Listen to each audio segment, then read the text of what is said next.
I have KG Miceli back with me today, and we are going to touch base and find out, because she has a lot going on since the last time she was here. There's like, what, 8 books now? 9. 9 total. Yes. Oh my gosh. The last time KG was here, she was still writing Tales of Texas Road. I had a hard time getting this book.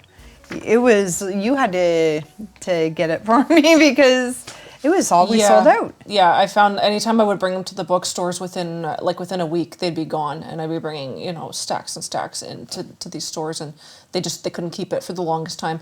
It's starting to hold now in most of the locations, so that's I mean, a good thing and a bad thing, sort of, I guess. Oh, no.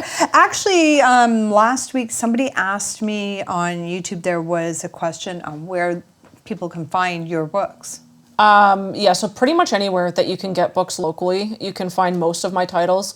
There's Storytellers Bookstore in Ottawa, of course, River Bookshop in Amherstburg. Biblioasis has a few copies, and then you've got, there's actually one company called Love Local.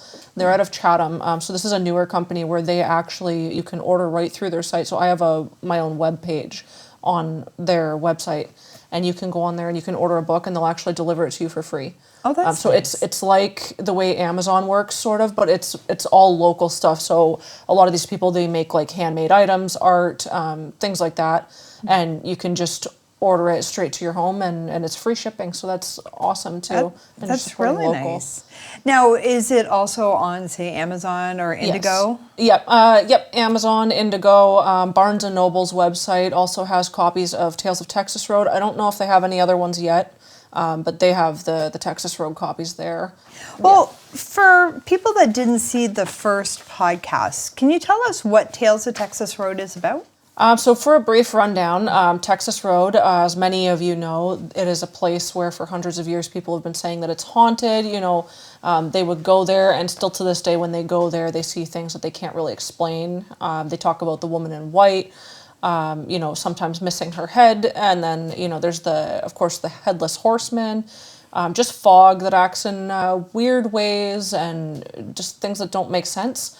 Another thing that's happened to a lot of people who go there is it's almost like Texas Road itself is like this anomaly where when you go there, like things that just, I guess they're like explainable things, but it's just so strange how all of these coincidences happen there, more so.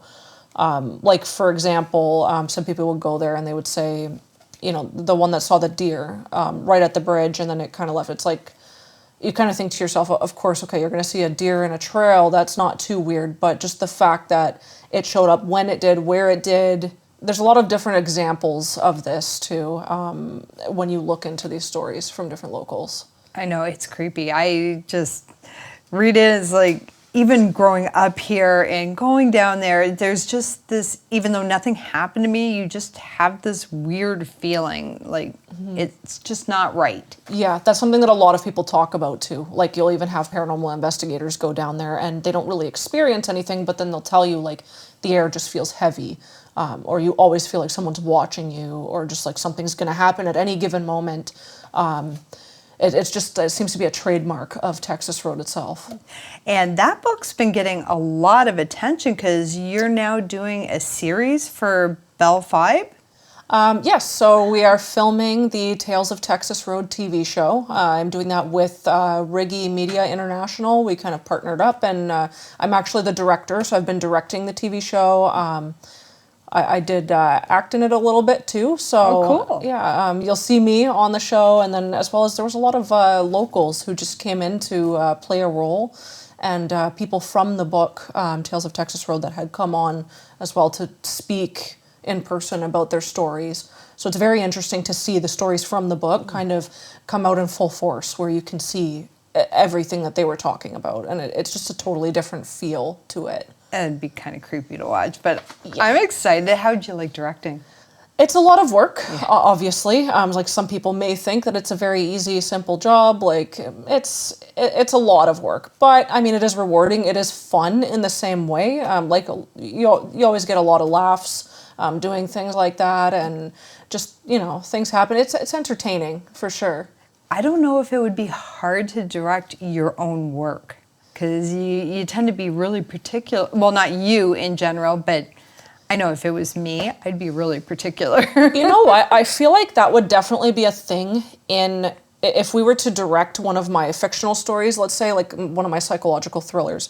But with it being where we had these people come and sit into a room and they're telling us what happened, it's more like at that point you're going off of what they're saying. So you can kind of take these things and add them in where they need to be. So in reality, the book's not going to change because that person is still telling you the same story. So it's much easier for it not to go a different route. Whereas, like I said, if it was like a fictional book, that may be a completely different story. And I could see myself pulling my hair out. Kudos to you, because there's no way in heck I could ever do something like that. Now, do we know when that's going to be airing yet? So the TV show will be on Bell Fibe in March of 2026. Now, I don't know if they'd be airing it like right at the beginning of the month or what time. But if they do follow me, like if people want to follow me on my socials or anything like that, they'd be able to kind of keep tabs on when it's going to come out, but it will be March of 2026. But she also wrote another book in between. Now we have Tales of Sandwich Town, which I started reading. I got about halfway through and I got scared. It has some really, really good stories in it. Oh my gosh. That's the one thing that a lot of people have said about it too. So whereas Texas Road, it's more about these eerie stories out in the middle of, I guess, a trail where you'd have to actually be searching for something to end up in a place like that. Whereas with Sandwich Town, these stories are just happening in people's places of work. It's happening in their homes. It's happening on the streets while they're walking by. So to me, it almost adds this realistic aspect to the stories where you could walk into your kitchen and see something in the kitchen. So I guess like where I'm going with that, it's just the stories are more realistic themselves. Yeah. More relatable. And for anybody that isn't in the Windsor-Essex County area, Sandwich Town is a historical town, and a lot of the homes and the buildings are old. So there's a lot of history to a lot of them. The Duff Baby House and... Yeah, the Duff Baby House is a big one. Then you've got, of course, the Windsor Jail, which has been closed down for quite a few years. And then Mackenzie Hall, of course. You got the cemetery right across the street where there's a lot of weird stuff that happens there as well. It felt weird. I was out the other night and I was parked right at Mackenzie Hall and it was dark, and there's Mackenzie Hall, there's the graveyard. And I had literally just read this book the night before. I'm like, okay, hurry up, get to the car, because it was dark out. I'm like, I'm not looking. That's great. I'm sorry. No, it's fine. Now, how long has this been out for? So this book just came out on October 11th. I had the launch. So that was the very first place that you could buy it, was at the book launch over at Storytellers. The following day, on October 12th, it became available on Amazon, as well as River Bookshop now carries it. So far, those are the only 3 places that have access to it right now. So if you are looking for a copy, I will be broadening the reach for people to be able to get them as well. Now, do you have a reading for us today? I definitely can. Let's see. I know I couldn't even pick out one, because the one that scares me the most is a really long one. Were you there when I did the reading at the launch? I missed it because it was still so busy. So many people came in. Yeah. It was insane. I'm going to read that one, I think. So some people may have heard this one. If you grew up around Sandwich Town, you may be familiar with the local folklore. The locals would speak about the woman in white who was killed on her wedding day. They say she haunts the grounds of Brock Public School and the surrounding areas, a wartime bride who lived back in the early 1800s. They speak about the bull of the cemetery that is said to guard the area. If you ask anyone familiar to the area, they'll tell you not to go through the cemetery at night. They'll tell you to stay far away from the grounds. The bull doesn't take too kindly to visitors after dark. And I can attest to this, since I've stared this creature right in the eyes. I used to go to Brock Public School. This was quite a few years ago, before they changed a good amount of the building. My friends and I used to shortcut through the cemetery on our way to and from school each day. It made the walk much faster. There were quite a few times that I could count that we had run into the groundskeeper of the graveyard. He seemed to be there almost every time we'd go through. "Watch out for the bull," he would tell us. We always just assumed that he was trying to keep kids out of the area. "Don't come here at night," he would warn. One specific night, sometime around Halloween, my friends and I had planned to go down there. We always cut through during the day, but never really experienced what the place would feel like in the dark. I wasn't expecting to see anything that night, but had decided to go along with it. My friends wanted to see if the lore were true, and I'd be lying if I said I wasn't a bit intrigued myself. I was around 13 or 14 years old, the first time I stepped onto those grounds during the night. Something felt different about it. It definitely didn't feel like the same place that we would walk through to get to school. As we stepped in, my friends began asking questions aloud. I can't remember exactly what they had asked, but I knew it was somewhere along the lines of, "Who are you?" or "What is your name?" They were really working themselves up. I could hear them talking amongst themselves, all of them on edge. They kept thinking that they were seeing things move within the trees above, or that they were seeing shadows moving by. I personally was not very convinced. To me, it seemed like they were spooking themselves out, becoming so nervous that their eyes were playing tricks on them. I remained quiet, despite the chatter happening around me. It was around 15 to 20 minutes into our little expedition that my friends all started to get really scared. They decided that they wanted to leave. "Okay, let's go," I had agreed. I took the rounded path that led back out to the road as to not step on any graves. I was always extremely respectful of the dead. As I made my way, I noticed that my friends were all too spooked to do the same.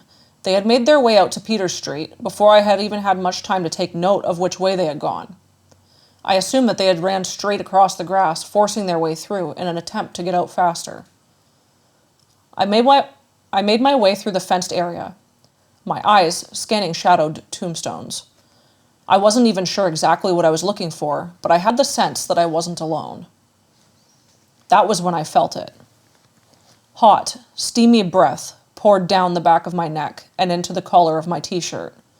As I turned my head, only slightly to the left, a putrid smell filled my nostrils. It was sour, like rotten eggs, sulfur. The warmness didn't dissipate as I froze. That mist of heat every few seconds, it's difficult even now to forget. It wasn't long before I began to hear the angry exhaling of a large mouth directly behind me. It was like whatever was there wanted me to turn around. It wanted me to know that it was present. I began to walk, slowly, toward the exit. As I moved, I could still feel and hear this thing breathing down my neck. It was hovering over my shoulders, following me very closely.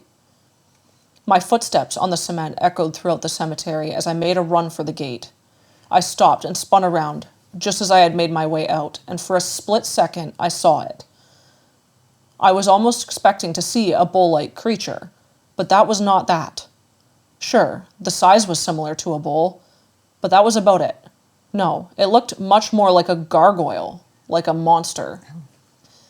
It walked on 4 legs, its face unnaturally wrinkled. It had extremely long limbs, filled with muscle, and just as quickly as I had seen it, it disappeared. My friends never did see it. They were much further down Peter Street and almost completely out of sight. Oh, gosh. That was so scary. Oh, my God. Graveyards at night. It was really hard for me to. I ended up going to the cemetery a couple days after writing that story, and I couldn't walk through. Like, okay, partially it was because before we had gone in, we saw skunks like all over the place. So I was kind of like, I don't know if that noise I'm hearing is like something paranormal or is it like something that's going to spray me and I'm going to stink for a week. I don't know. So we didn't bother going through too far. Okay, so the stories that people bring you, they do kind of freak you out too. They do sometimes, yeah. Sometimes, like, I feel like at first I was able with Texas Road because I had been there so many times. Like, I had these paranormal experiences. It takes a lot to freak me out. So, I mean, I could hear stories of, okay, I saw fog, I heard a noise, I saw a shadow.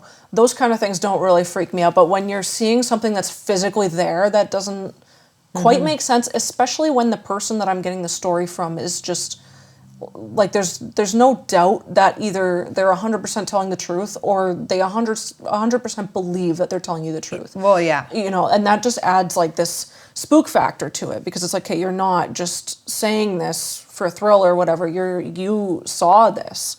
Or smelt it. Exactly. And felt it. Like it's... So people are just, they come willingly. You get a lot of stories from people. This one was harder to get stories from. So with Texas Road, as soon as I posted it, like there's so many stories there that they were coming out of the woodwork with telling me what happened.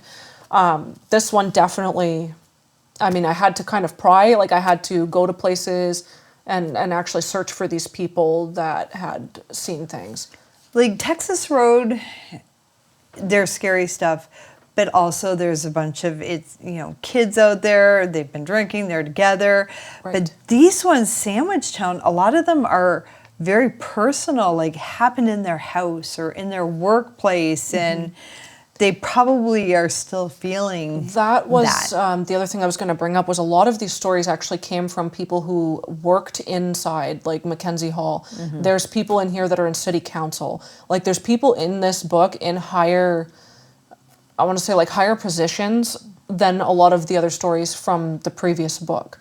So to me, if someone's going to come out and start explaining like, this is what I saw, and obviously people with like jobs of that statute, they don't want people to think that they're crazy. They don't want to have that hanging over them. So the fact that they actually shared these stories with me, like to me, that almost adds just that extra ounce of credibility to what they're saying. Like why would someone who's like this big famous doctor, this is what I saw. Exactly, the chiropractor story. Now she was left anonymous, but in a way she kind of named herself without naming herself. But this one, a haunting on South Street. This person was 12 years old. Like it sounds like it's still with them a little bit. Like and when I talked to her, actually the girl who had given me, she was the one who had talked to me about that, and she was like almost in tears for part of that. So again, it's not, that one, like that story itself was just like, as soon as she was telling me, I'm like, it sounds like you were living in the Conjuring house or something. That's what I was thinking too. I'm like, oh my goodness, like kudos to them for staying as long as what they did there, because I would have been gone the first time. Yeah, and it almost makes me wonder, so now that, I mean, I don't think the address was in there, but even so, I was looking for it. Just so that way, I'm never going to go there. But it almost adds like this, almost like a warning to the public, or like just information that like, hey, this is what happened in this building.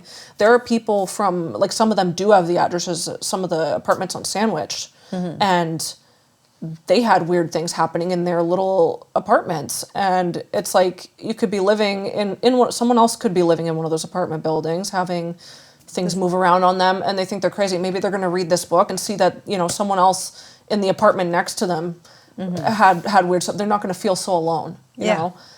It reminds me when I was young and my mom would go to work, and I was terrified of being by myself in the morning, and I always had my dog in the bedroom, and I swear the house was settling at the time, so it sounded like somebody was walking, the dog would start barking, and I was like almost in tears. I'd go to a friend's house early in the morning, but I couldn't imagine it being more than a house just settling. Yeah.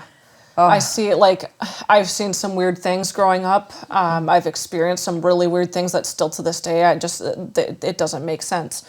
So I guess like some people, it's more conditioned. Don't get me wrong, I still sleep with the lights on. But I feel like some people are like, they become conditioned when creepy things are happening. Like now, I mean, it was last week, I was laying in bed and my fiance saw like there was a slipper in the middle of the floor. Okay.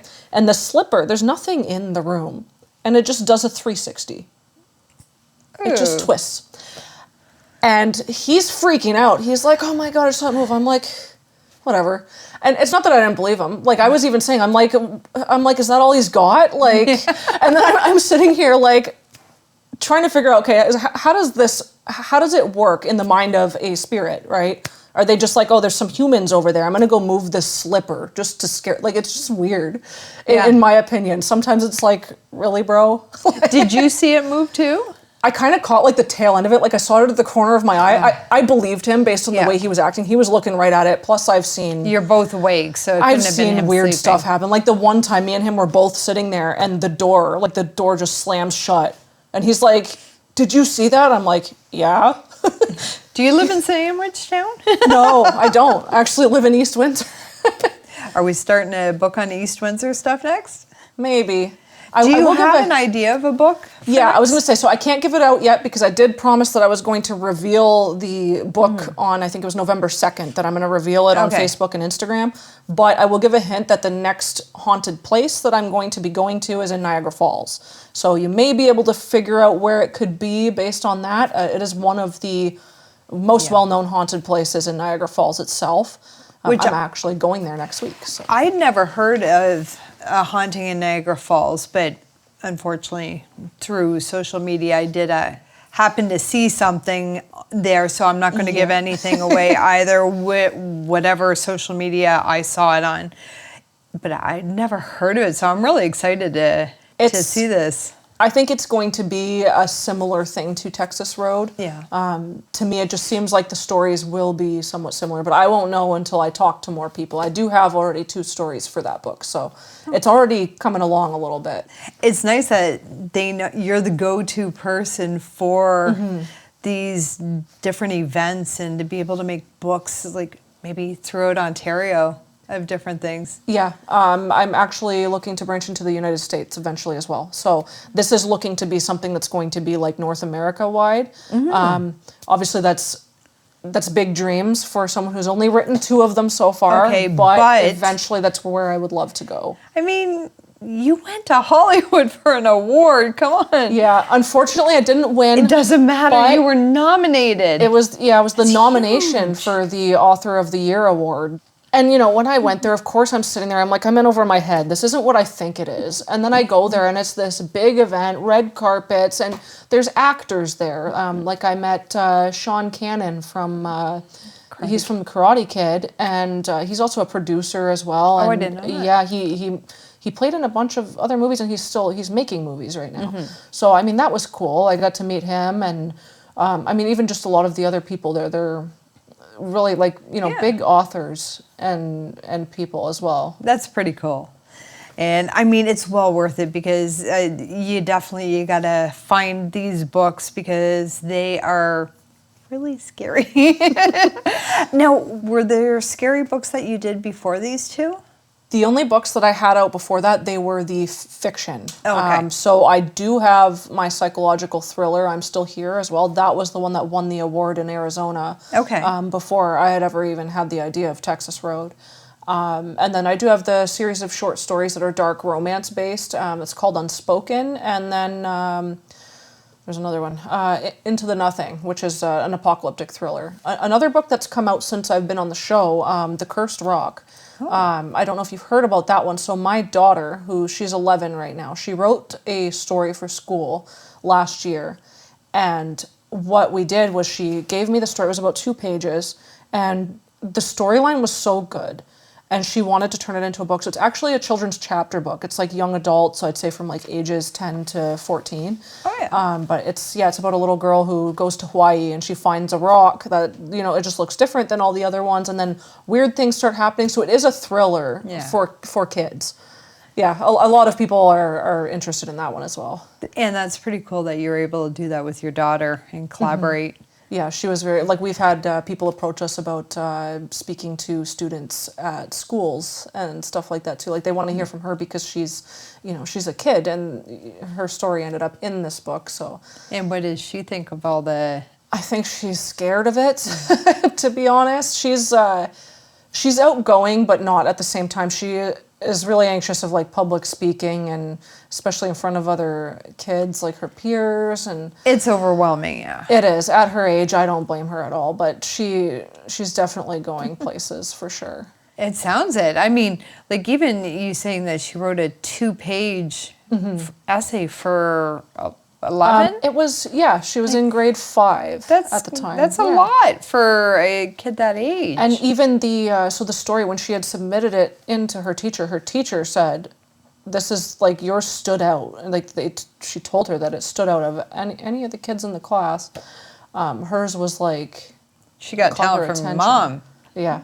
Well, thank you so much for being on here. I really do appreciate it. And make sure that you follow KG Miceli on social media and get the Tales of Texas Road and the Tales of Sandwich Town. She will be having that new book announced sometime in the near future. And next year we will have the TV series on Bell Fibe. There's also going to be a ton of events that she will be having, as well as story readings. I mean, you're just always busy. I feel like it never stops sometimes. Need a break. That's okay. You do need a break, but you're going to Niagara Falls. Yes. Again, my name is Tracy Martins, and thank you so much for joining me for another episode of YQG in Bloom. You guys all have a great day, and make sure to get these books.